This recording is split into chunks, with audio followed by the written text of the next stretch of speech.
Hello, bachcho. Let's read this question. So this question says a block of mass m1 rests on a horizontal table. A light string connected it to passes over the frictionless pulley at the edge of the table, and from its other end, another block B of mass m2 is suspended. The coefficient of kinetic friction between the block and the table is nu k. When the block is sliding on the table, the tension in the string is okay. हमें क्या find out करनी है? Tension find out करनी है, and we have given four options regarding that tension. Okay, तो चलिए अब हम इस क्वेश्चन को स्टार्ट करते हैं। देखिए बच्चों, इस क्वेश्चन का जो आपका की कॉन्सेप्ट है, the key concept of this problem, तो देखिए इस क्वेश्चन में हमें क्या बताना है, हमें इस क्वेश्चन में आपकी न्यूटन्स लॉ ऑफ मोशन को लगाना है। ठीक है, हियर वी नीड टू, हमें यहाँ पे क्या करना है, न्यूटन्स लॉ ऑफ मोशन को लगाना है। और यहाँ पर देखिए आपका फ्रिक्शन भी एक्ट कर रहा है। दिस सर्फेसेस इज, जो आपके टेबल है, टेबल वाली जो सर्फेसेस है, it is a rough surface, या फिर स्मूथ सर्फेस नहीं है। तो रफ सर्फेस है, तो यहाँ पर काइनेटिक फ्रिक्शन क्या करेगा, एक्ट करेगा। ओके, तो हम लिख सकते हैं कि इस क्वेश्चन का जो आपका की कॉन्सेप्ट है वो आपका काइनेटिक फ्रिक्शन है। ठीक है, the key concept of this question is over kinetic friction. यहाँ पर हमें क्या लग रहा है, इस क्वेश्चन पर काइनेटिक फ्रिक्शन एक्ट हो रहा है, और हमें क्या करना है, उसके अकॉर्डिंग यहाँ पर आपको टेंशन को यहाँ पर फाइंड आउट करना है। तो देखिए, तो चलिए बच्चों, अब हम इस क्वेश्चन को देखिए, काइनेटिक फ्रिक्शन होता क्या है। काइनेटिक फ्रिक्शन आपका एक फ्रिक्शन का टाइप होता है। जैसे आपका फ्रिक्शन होता है, फ्रिक्शन अपोजिट है tendency of relative motion between any two surfaces. ठीक है, फ्रिक्शन क्या होता है आपका, टेंजेंशियल फोर्स होता है which act between two surfaces when there is a tendency of relative motion. Okay, तो काइनेटिक फ्रिक्शन आपका तब एक्ट करता है जब आपकी बॉडी क्या होती है, मोशन में होती है। जब आपकी बॉडी मोशन में होती है और आपकी सरफेस क्या रफ है, देन काइनेटिक फ्रिक्शन एक्ट। ठीक है, तो आपका आपका काइनेटिक फ्रिक्शन एक्ट करता है।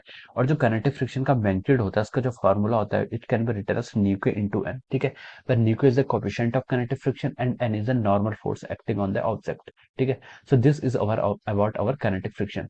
तो चलिए अब हम इस क्वेश्चन को स्टार्ट करते हैं। तो देखिए क्वेश्चन को स्टार्ट करते हैं। उसमें क्वेश्चन में क्या बोला उसने, a block A of mass m1 rest on a horizontal table.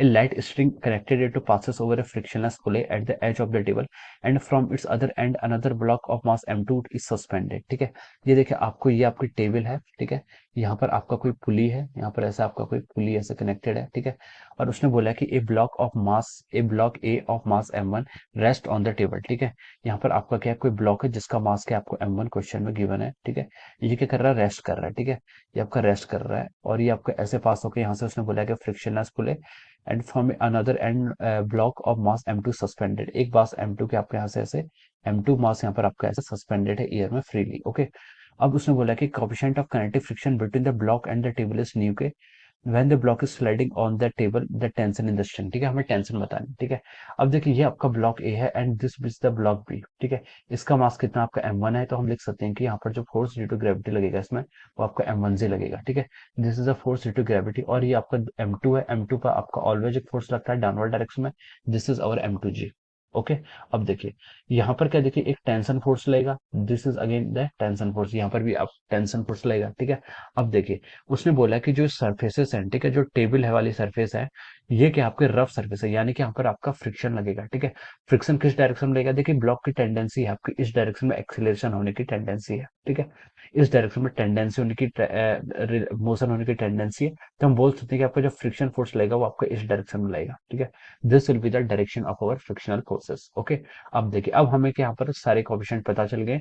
ये पता है कि हमें इसका जो काइनेटिक फ्रिक्शन है जो ब्लॉक सरफेस का, ये आपको न्यू के क्वेश्चन में गिवन किया हुआ है। ठीक है, अब हमें क्या निकालना है, टेंशन इन द स्ट्रिंग, यानी कि हमें टी की वैल्यू यहाँ पर फाइंड आउट करनी है। ठीक है, अब देखिए हम यहाँ से क्या बोलते हैं, देखिए ये ब्लॉक पर आपका कौन सा वर्टिकल डायरेक्शन में, एक तो आपका देखिए ब्लॉक ए पर वर्टिकल डायरेक्शन में m1g फोर्स लग रहा है। ठीक है, और कौन सा फोर्स लगेगा, m1g फोर्स लग रहा है, और ये आपका टेबल है, ये इसके मोशन को रिटार्ड कर रही है, तो हम लिख सकते हैं कि यहाँ पर एक ऐसा नॉर्मल फोर्स लगेगा। ठीक है, ये क्या लगेगा, आपका नॉर्मल फोर्स लगेगा।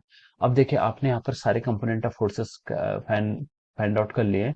अब हम यहाँ पर एनएलएम यानी कि न्यूटन्स लॉ ऑफ मोशन को यहाँ पर यूज करते हैं। ठीक है, अब देखिए पहले ब्लॉक ए की एफबीडी बनाते हैं। ठीक है, this is our block B and this is our block A. ठीक है, ब्लॉक ए की एफबीडी हमने बना ली है। अब यहाँ पर उसमें फोर्सेस देखते हैं। ठीक है, जो ब्लॉक ए है इसका मोशन किस डायरेक्शन में है? इसका मोशन आपका हॉरिजॉन्टल डायरेक्शन में है, ठीक है।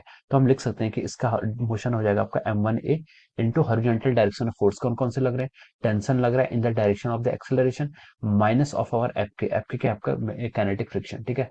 एफ के क्या आपका काइनेटिक फ्रिक्शन।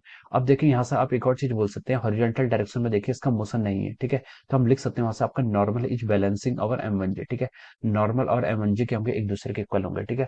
अब देखिए हम यहाँ से क्या लिख सकते हैं, देखिए m1a is equal to our t minus f k क्या होगा आपका न्यू के इंटू एन, एन कितना देखिए आपको क्वेश्चन में गिवन है m1 इंटू जी, ठीक है। अब देखिए यहाँ से आप टेंशन को क्या लिख सकते हैं, from here we can write tension as, tension को देखिए हम यहाँ से लिख सकते हैं, देखिए m1 को अगर आप कॉमन ले लेंगे तो m1 को कॉमन ले लेंगे तो आ जाएगा आपका a plus of our new k times जी, ठीक है। This is our tension force, ठीक है। और मेक इट इक्वेशन नंबर 1, ठीक है।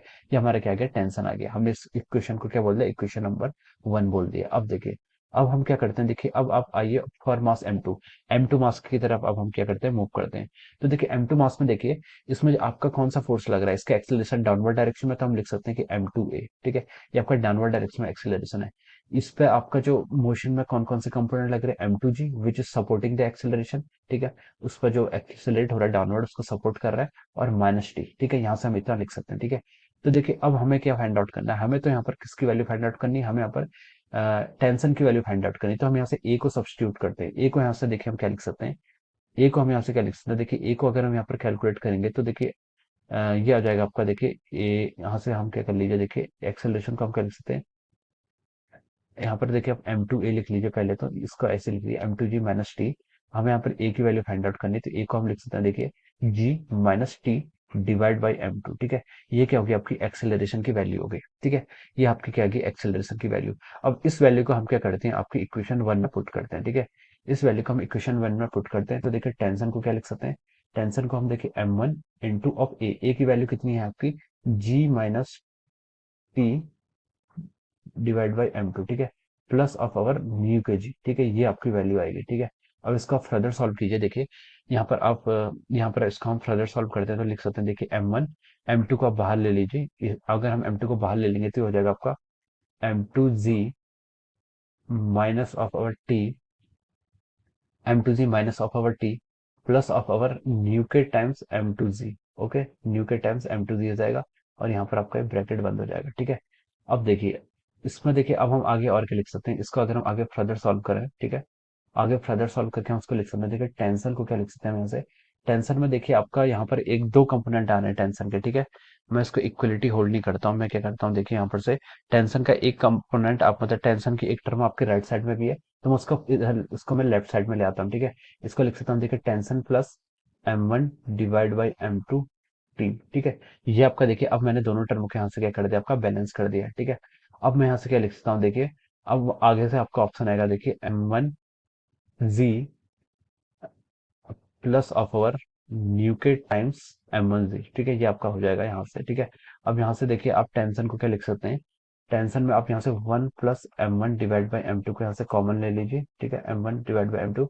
और अब यहाँ से m1 को कॉमन ले लेंगे, m1 को अगर हम यहाँ से कॉमन ले लेंगे तो ये बचेगा आपका g, m1g को कॉमन ले लेंगे तो बचेगा 1 प्लस न्यू के, ओके।